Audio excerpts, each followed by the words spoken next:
Hello and welcome to Triangle BNI. Today's show is brought to you by Oak City Tech. Oak City Tech gives their clients an edge over the competition with web and logo design that make them stand out. They increase brand awareness, generate leads with SEO, and turn those leads into clients. Founded in Raleigh in 2009, Oak City Tech works with businesses, organizations, and brands around the country. Go to oakcitytech.com. Tell Drago you heard about it here on our show, and they can help you grow your business. Hi, everybody. My name is Mike Manning. Welcome back to Triangle BNI. Each week, we bring you a small business success story from Triangle BNI. And if you're not familiar with BNI, it is Business Networking International, the world's largest business networking organization.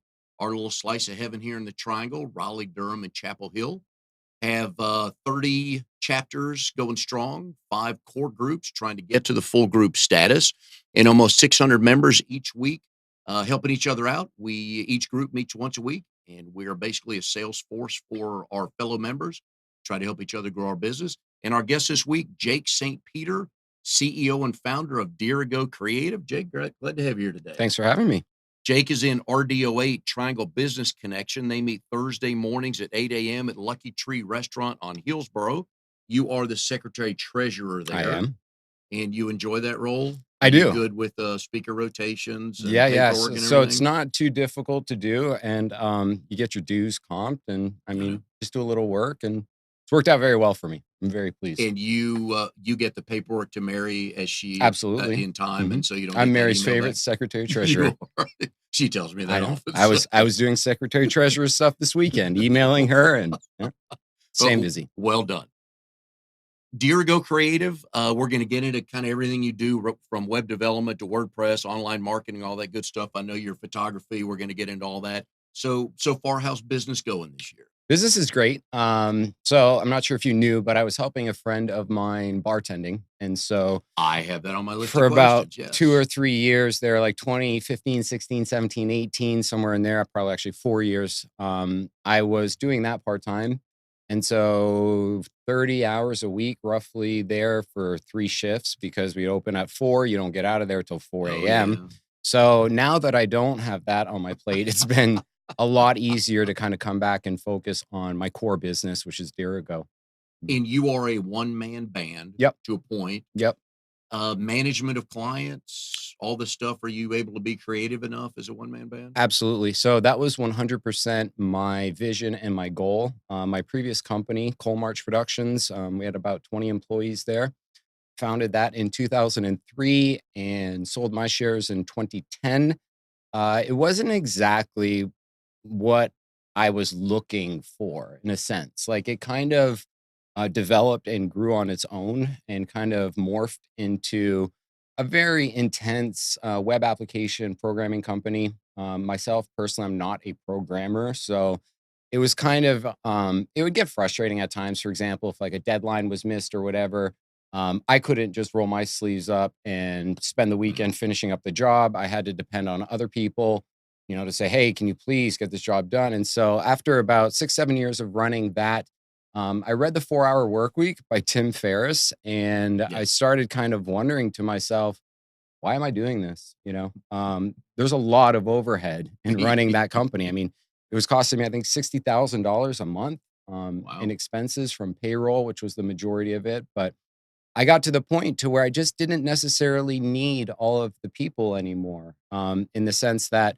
during this time, we were developing an enterprise level content management system, because there wasn't anything great out there like nowadays when we have these content management systems. So we were developing that, and while implementing our clients on the platform and also trying to continue the development of the system, which is very very difficult. And so at that point in time, the company itself chose to move forward with Drupal, Coal March. And I was saying, what about WordPress? I think WordPress 3.0 is now a full content management system. And they were like, oh, it's just a blogging software, whatever, whatever. And so I was like, well, I think it's going to be kind of big. And so I branched off, and I wanted to create something that had no overhead. I also wanted to spend more time with my dogs. Yeah. I wanted to be able to work from home because of our line of work, where we can do Skype meetings or Zoom meetings, laptop. You can work pretty much from anywhere. And so to me, it's the laptop lifestyle. And I can just get up, jump in a car, drive somewhere for a week, and I don't have to worry Yeah. about being able to work. I can do all of that from anywhere. And you brought up an interesting point just in work life balance. And because a lot of people, when they're searching for a job, they want to find out what they want to do. And as I get older, I'm learning, let me find out what I don't want to Mhm, do. mhm. And you didn't want to run a big company with people in overhead. So That's there what you learned, right? overhead, I did not like at all. When I realized that, like, I could eliminate a lot of the overhead and then bring in contract workers as Mhm. needed, if anything was above the scope of what I can handle, which a lot of the times it's not because my main focus is small to medium-sized businesses. At Cold March, we kinda did medium to almost bigger than medium, Yeah. so, like, YMCA of the Triangle, we had done that website, Susan Komen, different kind of larger scale websites, and I wanted to step back a little and be able to serve the 5 to 10 page client. And we'll get into this in a little bit, but because I Yeah. felt like one of the biggest pieces that they were leaving on the table or not doing correctly was creating blogs, creating content. So I wanted to get them set up with a system that would be a nice, pretty website, but then also over time, they could continue to add content by adding blogs and stuff like that. So I wanted to kind of backstep a little bit and get into projects that, I mean, to be honest with you, I knew that I could pretty much do with my eyes closed. Like Yeah.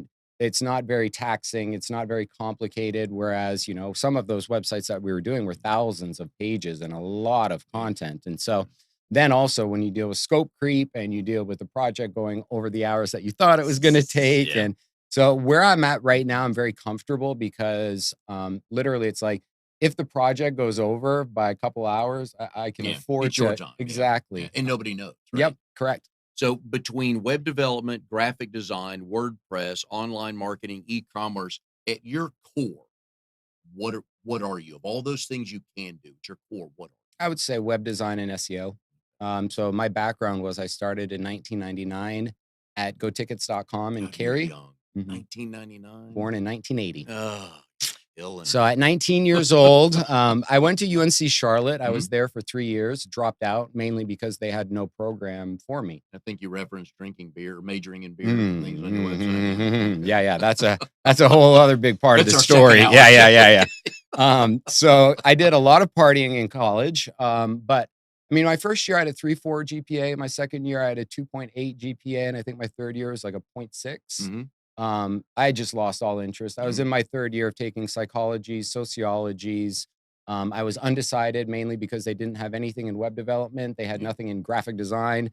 They were offering me that I could take like some pottery or something type art classes. And I was Ooh. like, listen, guys, my parents owned an art gallery growing up. They put me through watercolor classes and all that. I'm not a drawer and I'm not a Yeah. painter. I like to design things, but I don't freehand draw. Yeah. Like I don't draw faces and humans and stuff like that.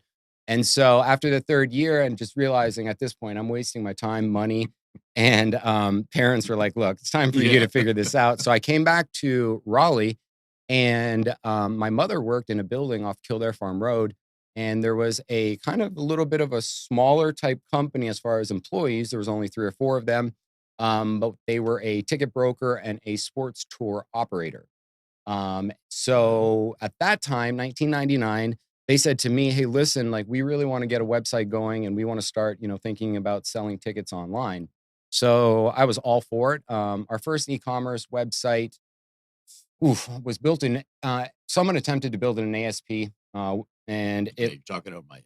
So go on. PHP, Yeah. ASP, I get it. Yeah. Windows language. Anyhow, Amnon um, knows all that stuff. You 2 are gonna talk about this for an I hour, I know, think but I go ahead. think like literally we were maybe 75 grand, 100 grand in with these people for this website and they couldn't get it done No. and it was never ending. And so we jumped ship real quick for an e-commerce solution and used Yahoo stores, which was pretty much an e-commerce solution that Yahoo was providing. And it did okay. It'd be frustrating, for example, if you were trying to update the website at noon and that would be like 9 a.m. in California. Mhm. It was so slow. Like you would click, like after making your changes, update, I would go to lunch because sometimes it could be like 20 or 30 Oh, minutes before okay. it went through with the updates. So at that point in time, I knew that we needed a different system and a different solution. And so I asked Bob Lemp at PBM Graphics at the time. Mhm. He was in our office, and I said, "Hey, Bob, do you know of a programmer that maybe could either help me learn programming or work side by side with me because I need to build a system that is customizable on the level of SEO. So I needed to be able to tweak different parts of the website that I was bound and could not do with the Yahoo store. So we being my Coal March business partner, Bob said to me, he goes, "Well, we had a programmer at PBM, but we're a printing company, and so that didn't really work out. Here's his contact info. Reach out to him." And so reached out to Tom Ingham, and Tom and I founded Coal March Productions in 2003 together as a team. And he was more of the kind of programming side of things, and I was more of the SEO and then the business side of things and all of that. And talk about SEO, it's search engine optimization. So for people watching and listening, when you go to Google and you Mhm, type in whatever, mhm. there's all kind of algorithms. We'll get to those a little bit later. If you've never been to a BNI meeting, depending on the size of the group, it's either a 5 or 10 minute weekly featured speaker. And I think your group is 10 minutes, Yep. correct? Okay. And they are introduced by a member bio sheet, Jake. So that's how we do it here. So we are here with Jake St. Peter, founder and CEO of Deer Go Creative. You founded this in September 2011. Location of the company, basically your house. We Yes, won't give sir. your address. No, it's fine. It's Okay. on the website, but Yeah, yeah, that's work from I home. I found that odd Mhm. because when I was and usually by Friday I start stalking the guests for the week, Doing your and I found research. that on there. Like, good for you, Yeah. good for you. So There's a lot of things about my online personality that I choose to not hide. yeah, For example, like for 10 years now, I would hear people say, like, how do you handle your personal and then your business yeah. online? And I want to get to that too. Yeah, Cool. so I got that down. Uh, sh- uh, Previous types of jobs. Now I got all your post beer drinking college jobs. What we've learned on this show, it's that high school job that we just have to fall on our own sword. I know you had a high school job that's worth telling a story about, right? Well, yeah. So, I mean, mainly, well, gotickets.com, I worked for them in high school. Okay. That's how kind of I came back after college to go Yeah. back and work there. I was their FedEx guy. Just, I'd come into work, I'd have to be there at 3 p.m. Usually I'd stayed up partying the night before. So 3 p.m., I was still tired and sleepy. Mhm. So I would come in and I would, at the time, we didn't have a ton of packages going out, and we would have like 15 or 20 of them. And I would come into the office there and just FedEx out those 15 packages, say. And then I'd end up, there was a couple of times I fell asleep or I would just be sitting there waiting for another package. But my true funny, or not really funny, but I worked at a video store. Here we go. Okay. Now At we're the getting at the there. video bar in Cary, right across the street from Cary Town Center, Mhm. and that was interesting, that was fun. It was, I think, 2 years maybe, and, yeah, I mean, it was just your typical video store type life, you What know? do you remember what the pay was? No, I don't, Okay. really 6, don't. $7 an hour, maybe. Maybe, Did yeah, did you have friends come in and go, all the "Jake, time, come on, just all let me grab this all or the take time. that?" Well, I had deals with all of the restaurants, Dairy Queen, Burger, like everything that was around there. I had deals worked out with them so that if they returned their movies late, I wouldn't charge them late fees, but I could also go get food from their places. Now we So, got a yeah, story. yeah. Okay. I was networking and doing all I that. like the way you call that Yeah. network because it worked, right? Yeah, Everybody yeah. was happy. Yeah, Yeah. yeah. Yeah, I'm pretty That's sure that's funny. probably like There theft, but yeah. there's one Blockbuster left, Yeah. and it's in Alaska. I think I was I reading. don't think No, Alaska. it's Oh, I Mhm. thought it was no, Alaska. I thought we no, learned from no. somebody. Okay, but there's one. So the Yeah, video stores, and I remember those back in the day yeah. where, man, there's heck to pay if you didn't return it in time. But yeah, Oh, so those yeah, are yeah. funny. Next section is on family. Yeah. So tell us all about family. Okay, so parents currently reside in Florida. They just moved down right outside of Orlando. They had been previously here. Both were realtors in the Raleigh area. Oh, okay. And my sister is in Manhattan, and she is in pharma. She's pretty high up and Okay. big time in pharma. She's been doing clinical trial research for a decade, something Wow. like that. Right. So she actually retired 5 years ago, Good for her. and she recently has gone to work for a company called Ruby something. Or symbols Ruby, but she I think was just getting a little bored. They had a Yeah. really interesting project going. It was a lot of money, and she was There like, you "I'm gonna go. go and check this out." Who's older? My sister is about 18 months. Was she a good big sister? Oh, she was an Did she paint amazing. your toenails, dress you up and all? She kept me out of a lot of trouble, a lot of trouble. I'll be honest with you, to this day, it was like after my sister and I separated, I was slightly lost in Mhm. life because for my whole existence, it was either, Jake, don't do that, or Jake, come on, we have to go now, or, like there was Nice. always someone or Yeah. a barrier to support me. And then it was like I went off to college and I'm like, uh-oh, like What I'm all on my own right and now. what is your sister's name? Jessica. Jessica. I Hmm. know Jake's gonna forward this show to you, so we thank you. Hmm. He's an upstanding member of BNI here in the Triangle, so She's actually done an amazing job at kind of helping me grow into the person I am today, cool. because when I was a kid, it was always a buck the system. It was always just I'm wanting to shocked, go, and shocked to someone hear that. told me, "We don't want you to do that." It was like, "Well, I'm gonna go do it, and we'll see what happens." Who'd you get the creative gene?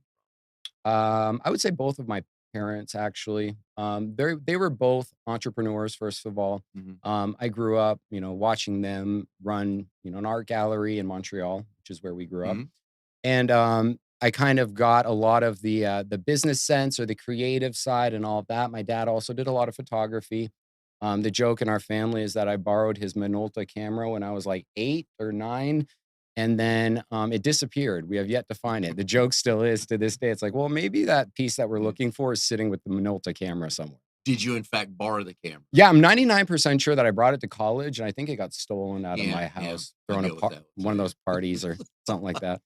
Did you doodle as a kid? I mean, were you always drawing? No, remember, like, I'm not a big drawer. Yeah, I don't but like something got you thinking about strategic things or I've always been, I'll put it to you this way, in high school, um, I disliked all of my classes except for probably drama. I liked drama, but what I was getting at was graphic communications.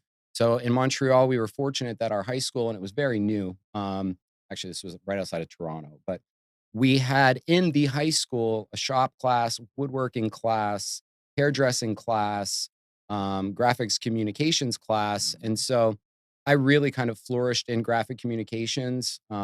We went there in the first year when I was, I think, a freshman.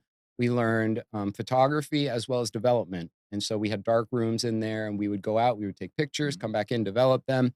I think like the second year, I still remember his name, Mr. Durst. He said to me, he said, well, listen, you're a little bit advanced at this point to be taking this class kind of again. Why don't you sit down with Adobe Classroom and a book? And this was like on Adobe 3, I believe, 1992-ish area. And so that's when I started learning Photoshop, how to feather, how to select, how to all of those things. I worked through the classroom in a book for that year, and I would say that that kind of spurred the creative side of things, or really enjoying digital art.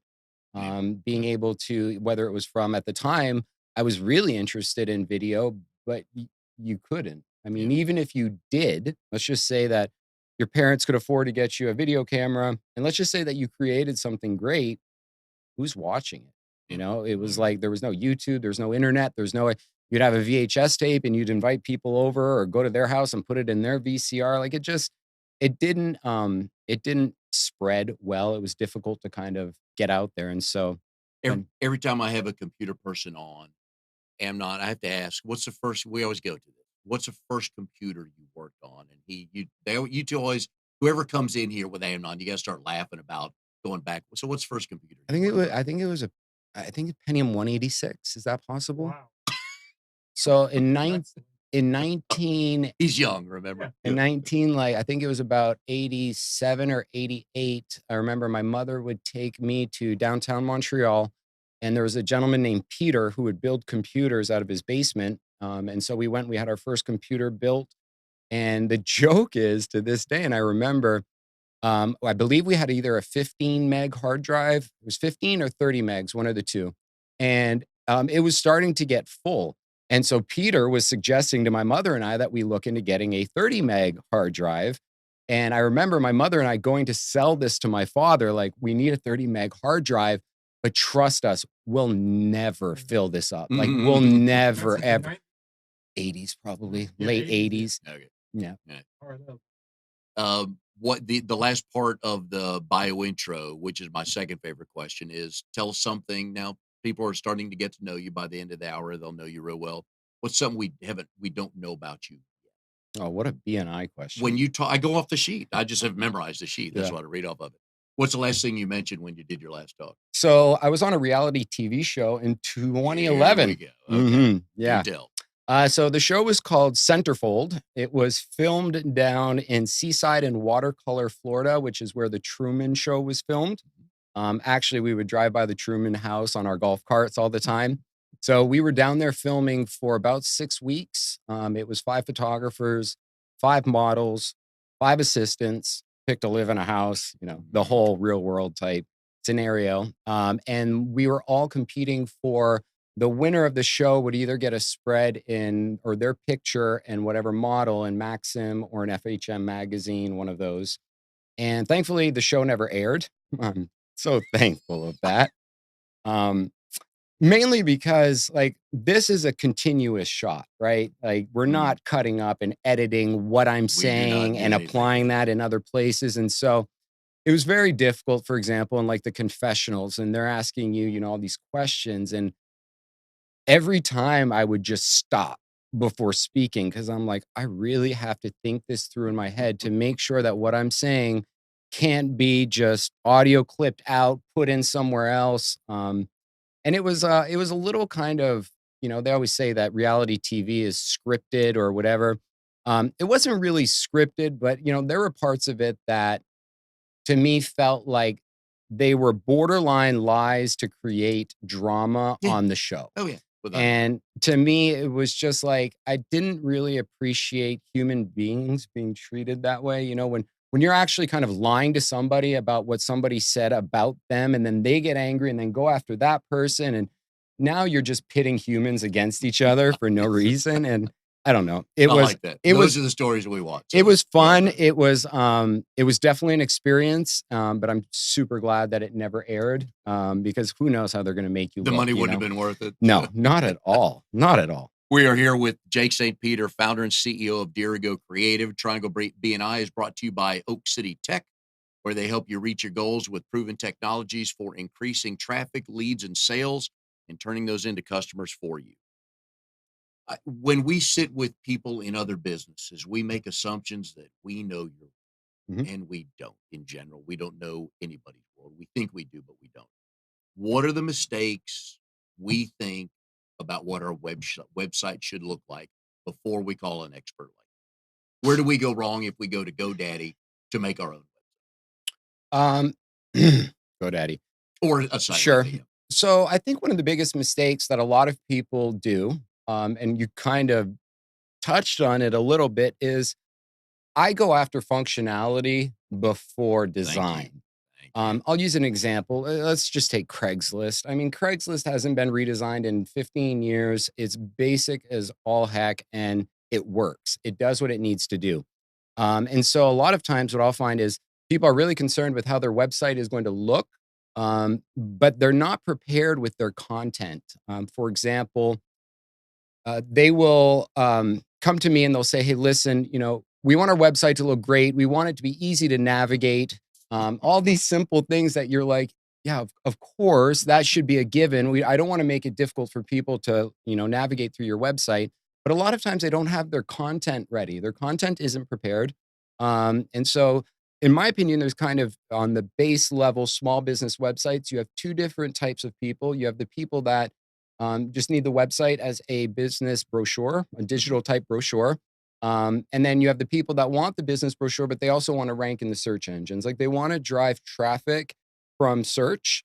And there's kind of a different setup almost for both those types of websites. And so, what I find a lot of times is that, like, search engine optimization, in my opinion, is not extremely complicated, and it's been the same now for almost like 10 or 15 years. There's sure minor little small tweaks that maybe change like a 1% of the overall Mhm. ranking, but the majority of it has always been, if you think about how do I style and create a professional document, right? So, like when you're creating a page on a website, the advice that I like to give people is if you're concerned about your search engine optimization is what words are you trying to make this page rank for?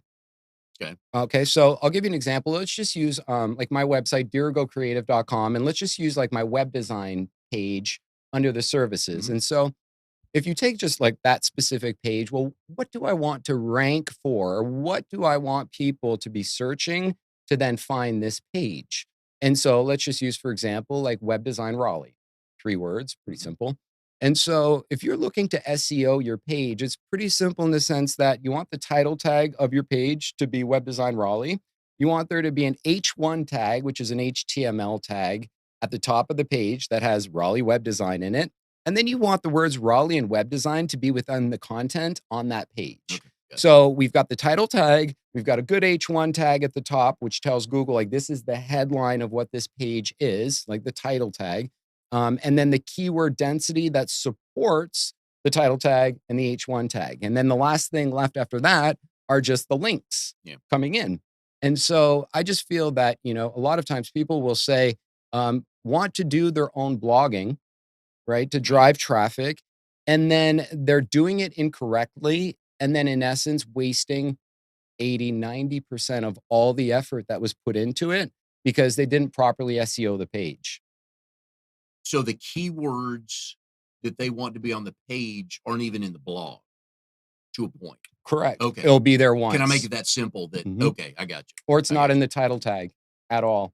Like web designer Raleigh is not in the title tag. Maybe the title tag is just their company name, or Oh, or maybe it's just web design, okay. right? Web design is a very difficult search term to rank for compared to web design Raleigh. Raleigh, right? So it's about honing in on the specific keywords that you want people to be searching to find you, and then creating your content to support those keywords. So for the folks watching, we know there's somebody there thinking about or getting ready to put together a website for a business or something like that. So you want them to work inside out, get the keywords, If and then SEO is going to be important for right. them, then figure out what are your keywords first, what are we ranking for, Okay. versus the opposite, which is typically the situation is it becomes reverse engineered, reverse Yeah. hacked. It's like, oh, okay, well, we have to go find your web design page now and let's just rewrite it type thing because either the content's not correctly written, the keyword density is not there, stuff Gotcha. like that. Another thing is just, wanting to make it look, great or things like that. A lot of times nowadays, we're all on mobile. Yeah. So this whole idea of having these big elaborate desktop websites, that then at the end of the day, say 60 or 70% of your users are all viewing it in the Mhm. downsized mobile view. I'm really just a firm believer in create good content, make sure that the website works, and especially also is fast. Yep. GoDaddy, that's one thing that I would talk about is the speed of the loads. So again, it's a great solution if you're running, say, a fundraiser website or something that you just need to get up there. You Mhm. don't have a huge budget.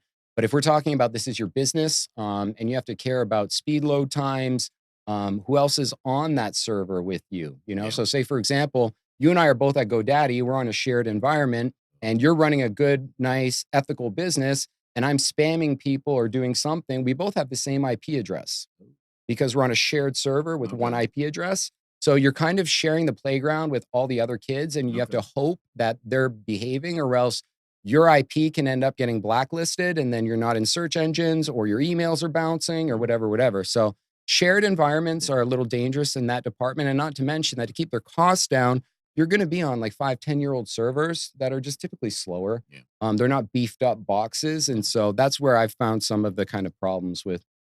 So then I should have a lengthy conversation with the person hosting my website, probably is what I'm hearing from you. Yeah. Okay. Give 'em a call when we're done with the Yeah. show. I'm sure you're on decent Yes. hardware. I believe that's what I'm told is what I'm paying for. The other thing that as I've learned, as I'm growing my social media stuff as well for the business coaching side of what I'm doing, the more people I hear talk, they just keep saying, folks, they just hold up their cell phone and say, everything's going to here, market to this. Because my boys are 32 and 29, and that's what their generation knows. If they don't get it on the phone, chances are they're not going to get anywhere else. I say that to say this, that the billboard, Mhm, you have 3 or 4 seconds driving down the road, mhm. and people they want cursive and they want cool colors. It's like, so going back to your point of be simple, be straightforward, people overthink their web design stuff. Yes, absolutely. And it just drives me nuts. I love my favorite are the door magnets on your car that the font's like 11, Mhm, but it's got pretty colors. You can't read it even sitting mhm. next to them at the Yeah, yeah. stoplights. Like, No, come I on, mean, come on. that's crucial. Your font size and your design and all that's very Yeah. important. But like I said, with it all kind of coming down to a mobile world, and now what they have is like we design for like mobile first, like actually designing the website and then doing your say desktop design afterwards. Because in essence, nowadays we're designing one website with like 3 CSS Yeah. definitions, one for your desktop, one for the tablet, and one for the mobile.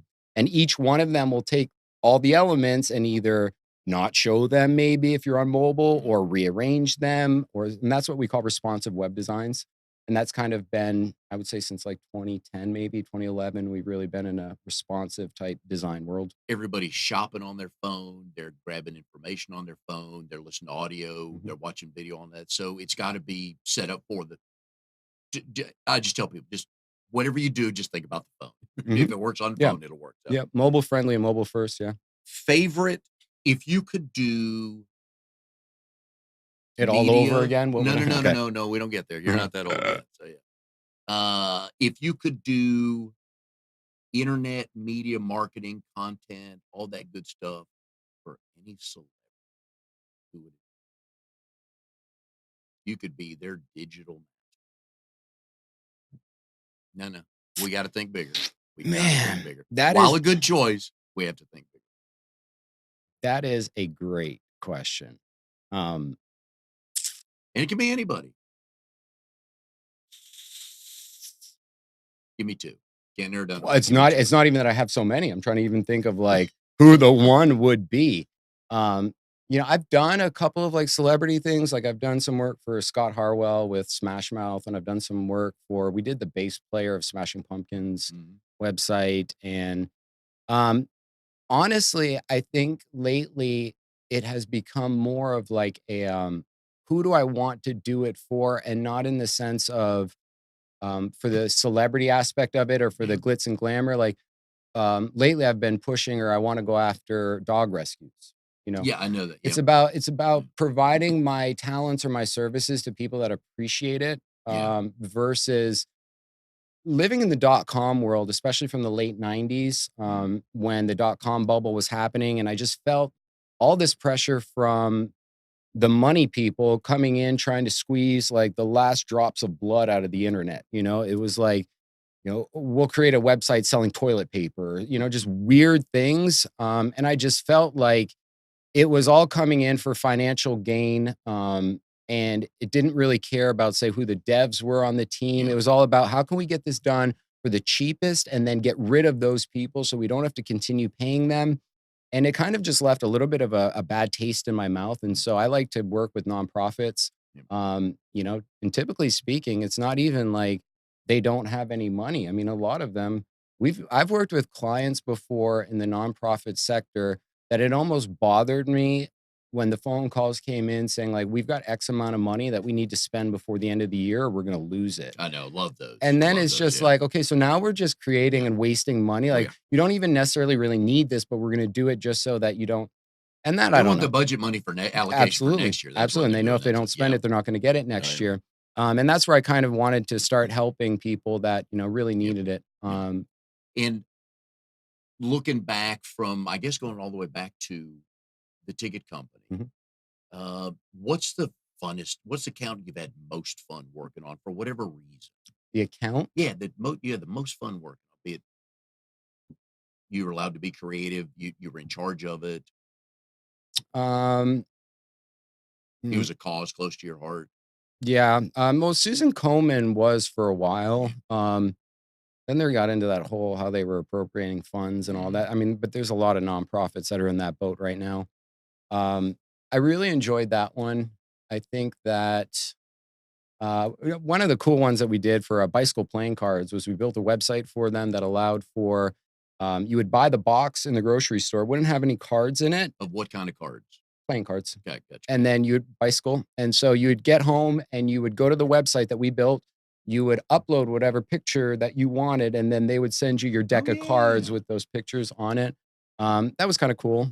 And My son and his wife and their family have a fantasy football league, and the loser gets a very embarrassing picture on a deck of oh cards. yeah, So so funny yeah, you mentioned that. So, yeah. But it's a fun way to have, it's I probably should do that for my grandson because I find any reason to mention my grandson in the show. Mhm, He's a year, and Amnon knows this routine. I need to get a deck of cards with him because it's like a million good pictures of him, but just narrowing it down to one. So, but mhm, I like that. I like that a lot. We are here with Jake St. Peter, founder and CEO of Dirigo Creative. Triangle BNI is brought to you by Oak City Tech. They give their clients an edge over the competition with the web and logo design. They can make you stand out amongst your competition. Go to oakcitytech.com. Tell Drago we sent you, and he'll take good care of you. You are a man of many mm, interests and talents. I've learned as I stalked you over the mhm, weekend. We're not going to go deep on this, but blockchain and Bitcoin. mhm. All right. In a sentence, what is blockchain? It's a new form of money.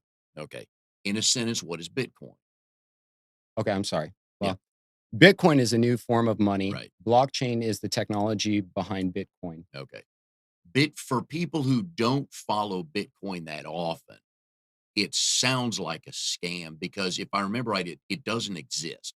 There's not a coin you actually own, or do you? No, no, Okay. no. It's a digital currency. And you trust this. Absolutely. I've read everywhere people like you are, this is the way of the future. And I believe in South Point Mall, that's the one in Durham, the big one. Mhm, Am I saying South Point? mhm. You can actually buy stuff with Bitcoin. And we had, who's a realtor we had here a couple weeks ago? Geez, I should remember this stuff. You can actually use, somebody bought a house, part of the down payment was with Bitcoin. Mhm. So it's sneaking in, isn't it? I would say it's almost snuck in. It's just not like readily apparent yet. Yeah. For example, like you can go to Craigslist and you can search for cars or you can search for anything.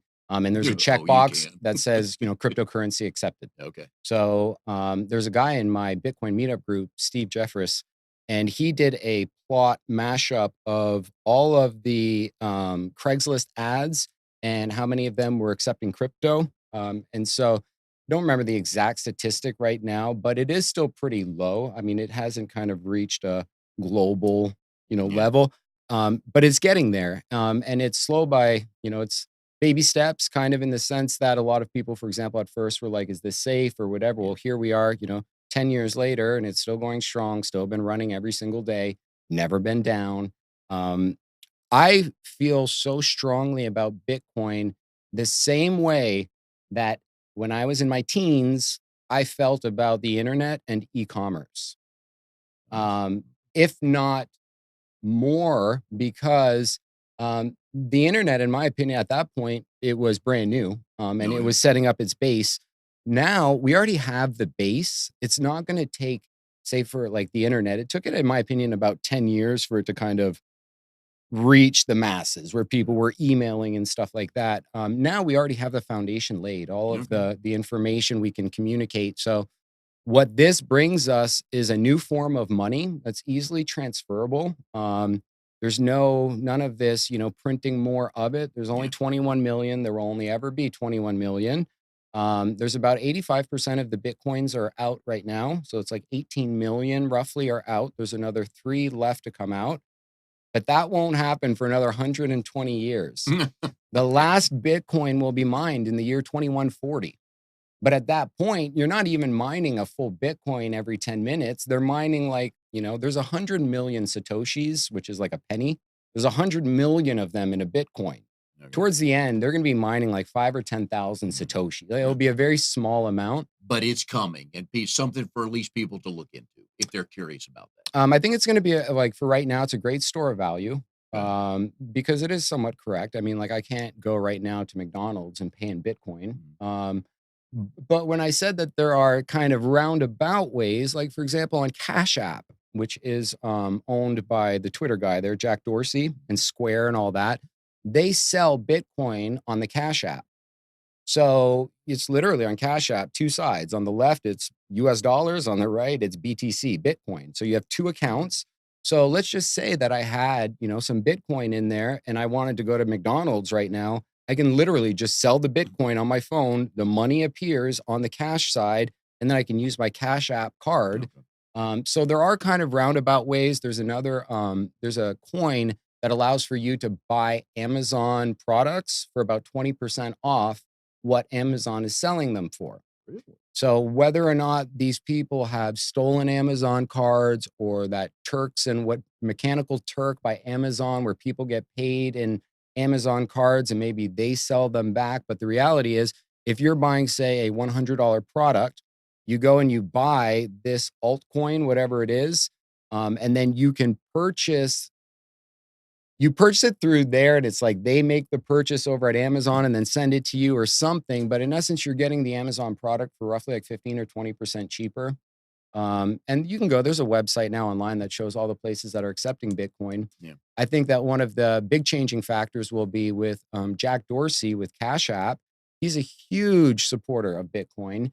And all that it's going to take is for him to turn on Bitcoin and all of the POS systems that are out there through Square. So now you have anybody who's running a small store that accepts, the Visa credit Yeah. cards or whatever will also then accept Bitcoin. And I look at it as in the future, all of the currencies of the world will boil down into the Bitcoin. Like that will be the common denominator. We need to get to a point though to where we understand or maybe have a more familiarity with.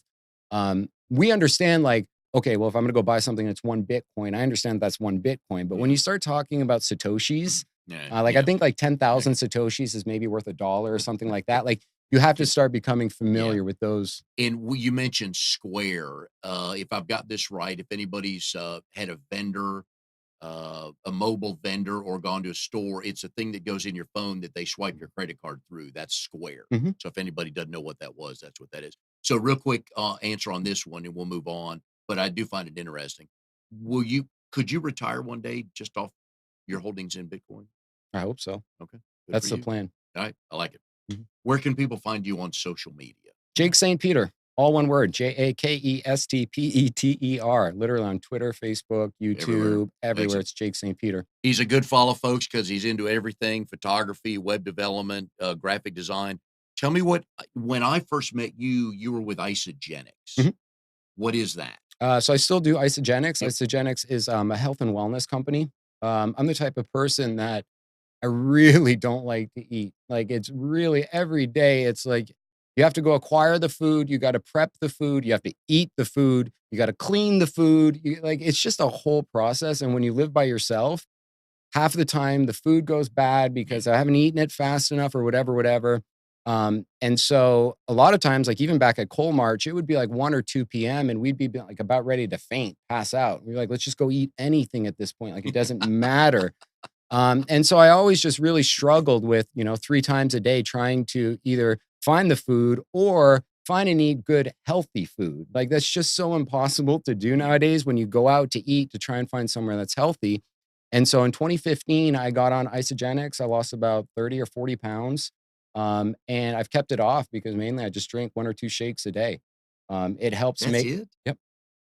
And your body's getting everything it needs to Yep. get. They're full meal replacements, 24 grams of protein. And I'm getting all of my enzymes and all of that. And Yeah. so it's just a great quick solution. And when each shake boils down to, I think it's like $3.80 when I do the math. So for breakfast, I have a $3.80 shake. For lunch, 4 hours later, I have a $3.80 shake. And then I find something to eat for dinner. That saves your money to buy Bitcoin to retire. Absolutely. Now, I will say this because I've known Jake well enough, he'll appreciate this little shot coming. It's everything's a balance. As you walked in with your Diet Mountain Dew, Yep. everything's a balance, but it's a good lesson. You don't have to give up everything. You just Well, have to be smart about it, right? so balance and mainly the keyword moderation has been Exactly. something Okay. that I've struggled with my entire life. Um, I am definitely the addict like personality. I like to go hard. Uh, That's when you said earlier you do a lot of things, and it's mainly because I find things that I find are interesting. I want to master them. I become obsessive with them. I'll spend 4 or 5, 6 hours a day just trying to figure out the puzzle or re engineer it. And then when I figure it out, I sort of kind of lose interest. So like growing up, I played guitar for 5 hours a day. I still pick it up and strum every now and then, but like it's no longer that same obsession. Or like my obsession with learning photography and light, or yeah. my obsession with learning, web design, or I find these different kind of verticals and then I just dive right in and I get very psychotically obsessed with it. Being from Montreal, how fluent is your French these days? Um, That's a great question. As far as these days, it was 100% fluent. Mhm. Because we were landed immigrants from the United States. When we moved to Montreal in 1980, by law, unless you went to a private school, if you wanted to go to a public school system and you're a landed immigrant, you had to go to an all French public school. Nice. So I did kindergarten through halfway through high school in all French. That's why, for example, like the joke is today or these days, like I really don't like writing. It's really my Achilles tendon for web design and SEO is not writing myself. And I always say it's the joke is like I went to school in French. Like, what do you want from me? I don't. Yeah. This wasn't even. I picked up this language by talking with my parents at Yeah. home. It was never a. Why'd you move to Montreal? Um, so interesting story. Apparently in the See, past, wait, that response right there sounded like the law was involved. no, I couldn't believe it when it was maybe like I think 5, 6, 7, 8 years ago, 10 years ago. And my parents told me that my dad used to have his paychecks signed by Larry Flint. Really? Yeah, he was a Okay. distributor for the magazine. I'm Your like, dad, my dad. I'm or like, hustler. and I my like parents that. say, we told you that. And Yeah. I'm like, no, you never told me that. And so apparently my mom was pregnant with my sister. My dad was going on a business trip. A woman named Bambi or Barbie or something like that showed up to the house to get my dad. They were going to the airport. And I guess when she was leaving, she said a comment to my mom, like, oh, don't worry, I'll take really good care of your husband while we're gone, or something like that. My mother called him at the airport and said, I want you to quit that job. And so he then managed to see or to find that there was a book like remember how we had the CD distribution through Oh, Columbia yeah. Records and Oh, all that? God. He went and worked for a company in Montreal that did the books in the very similar fashion or whatever.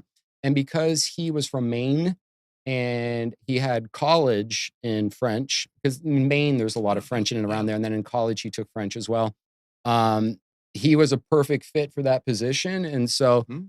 literally we all moved to Montreal in the 80s. And I loved growing up there. I love that city. I love the culture. I love I've heard of you. everything about it. But during that time, it was a very difficult time because of the Bill 101 and Quebec was trying to separate from Mhm. Canada, which caused a huge recession. And you can only imagine that during the 80s in this recession, people aren't buying art when there's a recession. And my parents owned an art gallery in Okay. Yeah. Montreal.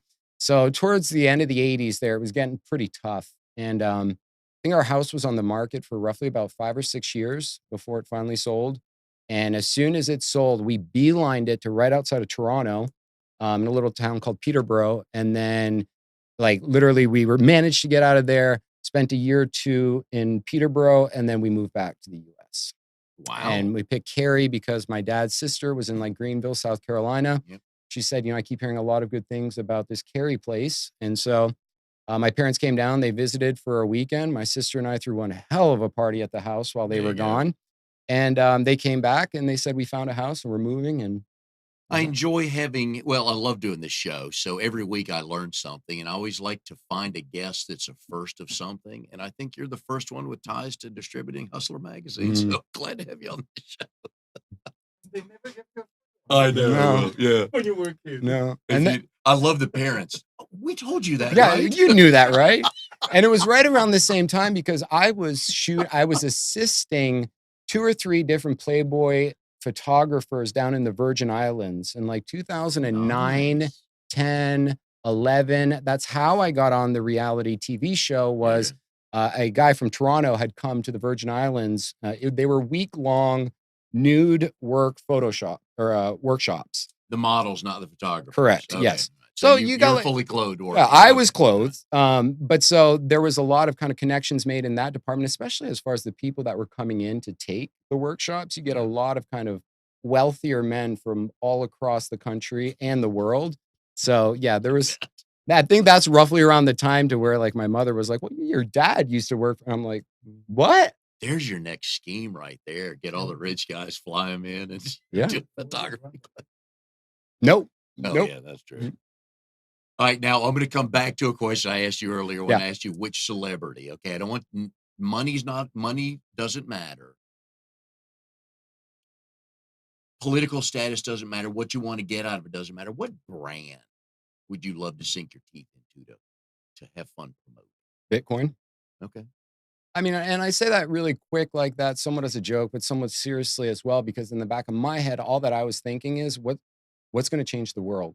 Like, I don't want to be involved in anything that's not going to change the world. I don't want to be involved in something that's going to make you from rich to richer. Like, I want to go and try and it's frustrating because it's like you see technology as fully capable and competent to be able to change the world and make big, swift Yeah. changes. And I've always considered myself a hacker, not a computer hacker. I consider hackers people that the status quo and they want to change it because they think that with small tweaks and turns, they can make it a lot more efficient, and kind of giving up the whole mentality of, well, this is just always how it's been. Yeah. Like, I don't really care how it's always been. We're moving forward. What can we do different? And Right. so, Right. yep, Right. very much so. So I've always kind of been in that department. Even so, with my mother always saying to me growing up, like, why are you always trying to find the easiest way? Or are you like lazy? Or, and it's just like, I'm not lazy, It's mom, but ahead of why you. would I want to work Yeah. harder than I have to, you Work know? smarter, not Yes. harder. Thank That's a you. good. Thank you. We're here with Jake St. Peter, founder and CEO of Dirigo Creative. Triangle BNI is brought to you by Oak City Tech, where they can help you reach your goals with proven technologies for increasing traffic, leads, and sales. Tell Drago we said hi. You heard about him here on the show. He will take good care of you. Social media, Yep. Bra- Twitter, Instagram, and Facebook. For those listening, trying to figure out which one they might need to be on business wise, how would you kind of break those down? And I know that's an hour long question, but It's how would you not, no, break those down? I can answer it really simply in one word, Instagram, because Instagram will do Twitter and Facebook. Please explain. Well, on your Instagram, when you go to make a post, Yep. you can pick where you want to share it to, Yep. and you can share it to Twitter, Facebook, what is it, Tumblr, and there's maybe one or two other options. And so you don't need to overcomplicate it. If you just do Instagram, you can solve the question of which one do I do? Facebook, Instagram, Twitter. So that's a All right. And matter of fact, this is a question Cameron, my son was here earlier, does my stuff. We're talking about, do you want to be, if I followed you Mhm. and I see the exact same post word for word on your Instagram account that I follow, your Twitter account, and your Facebook I follow, am I to think you're, wow, he's working smarter, not harder, or he's just lazy because he doesn't want to shape it for that audience? Sure. So you should shape each post for the audience. For example, like, you don't want to see 25 different hashtags on Facebook. Like, it's Right. just not that, it's not how that platform kind of works in a way. Um, what I'm saying is, first of all, if I see the same content twice, there's plenty of times where I've liked someone's content on both platforms Mhm. or on all three. Like, if it's something that I really liked, I'm going to like it on Instagram just like I liked it on Facebook. I don't necessarily think that they are lazy per se. I just know that I'm reading their data on a platform that's not necessarily their main platform, but they want to make sure that the people on that platform are still aware of what they're doing. So they're writing it for Instagram.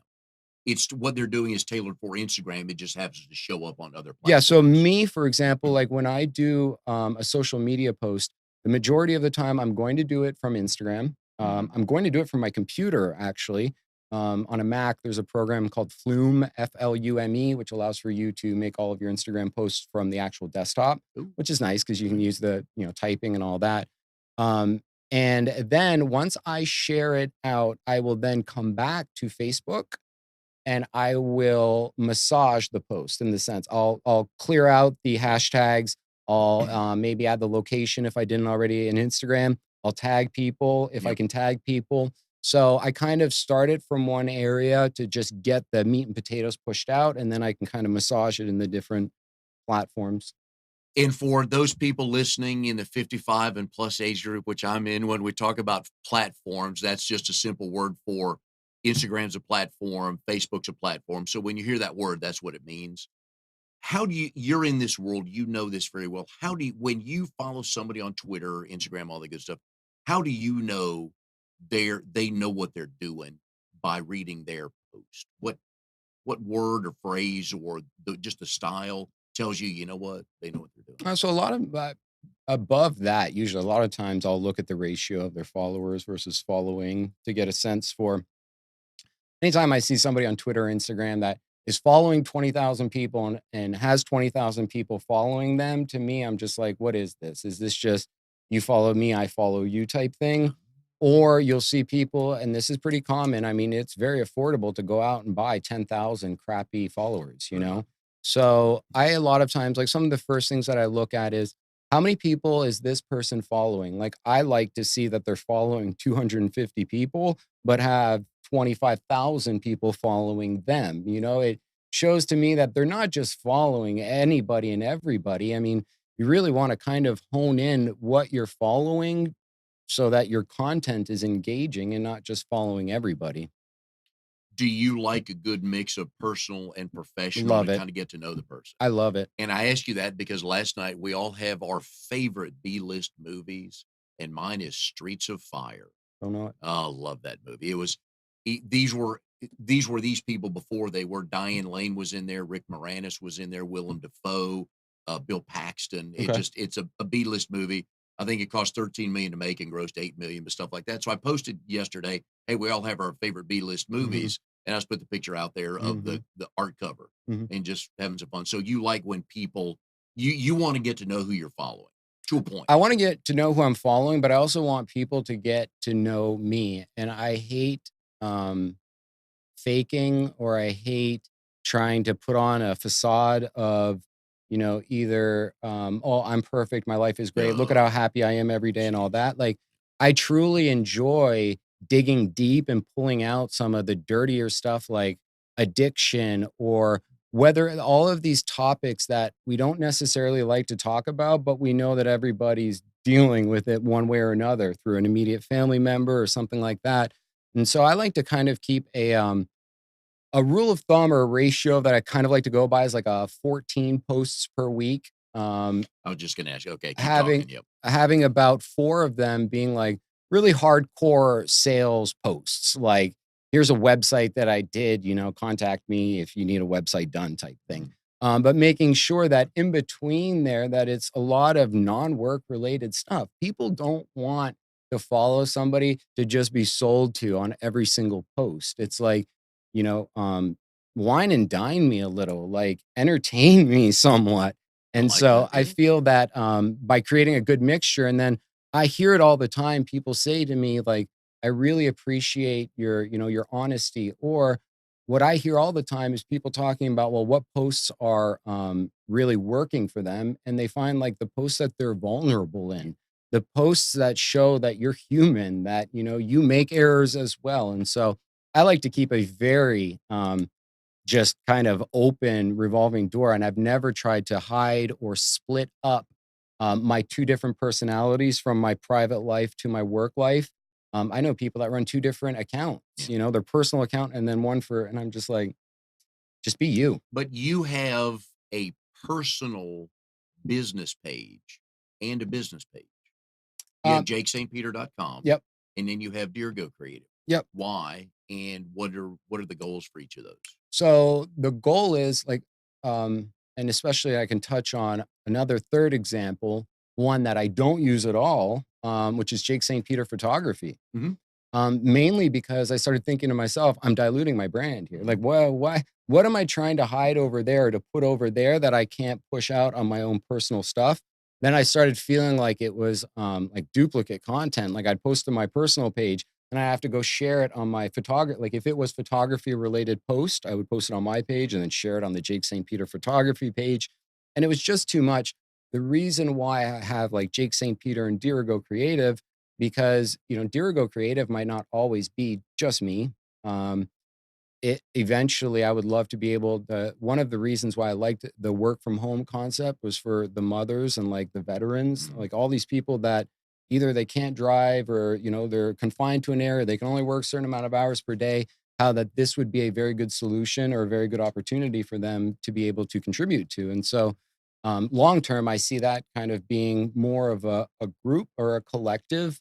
And then I will just continue to always brand, Jake St. Peter with photography and Bitcoin and pit bulls and all of the things that I'm into.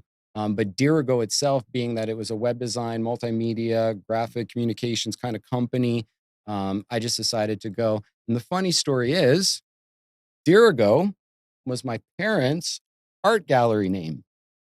Got I it. took their That was my last company question. name. Good. Thank you. So Dirigo was a Latin, or it is a Latin word for I lead, and it means direction Oh. and go. Diri go. Oh, okay. And so my parents owned an art gallery. It was called Les Editions Dirigo, which was Dirigo Editions, I guess. And fast forward to when I was trying to name the company, I wanted to bring that back in, but I also felt that because one of my biggest drives was to kind of show people how to create blog content that would then rank in search engines to drive more traffic into their Okay. website, it was I want to be leading these people on what they need to be doing, how to generate more revenue, how to kind of do it more a little bit themselves. And so, yeah, that was where the Dirigo I like creative it. kind of Did your originated parents from. appreciate that? Yeah, they did. Very good. I think like I like the family connection. for once I was the apple in their eye, you know? They're like, For that 1 well, hour. that your 1 sister- hour, I was good. You were the favorite Yeah, child. yeah. Jess was on the back burner and I was back on the front. Good stuff. And it probably didn't take long to flip it back. It took right? like a week, if that, couple days. Anyway, Jake, had a great time on having you on the show today. There's so much. We're talking about social media and websites. I mean, there's so much to talk about that we couldn't get at. But if folks want you to talk to you, they can hit you up on social media, Jake St. Peter. Yeah, you can go to jakestpeter.com or you can go to like twitter.com or facebook.com/Jake St. Peter. They go to Dirigo Creative. Yep. So any way they want to reach you, go check out his stuff. Photography, web design, all that good stuff. He is a man of many talents. He's got years of experience doing that. You can find me on social media at Open Mic Talk. Love to hear any feedback you have on the show. Appreciate it. And we will see you next week on Triangle BNI.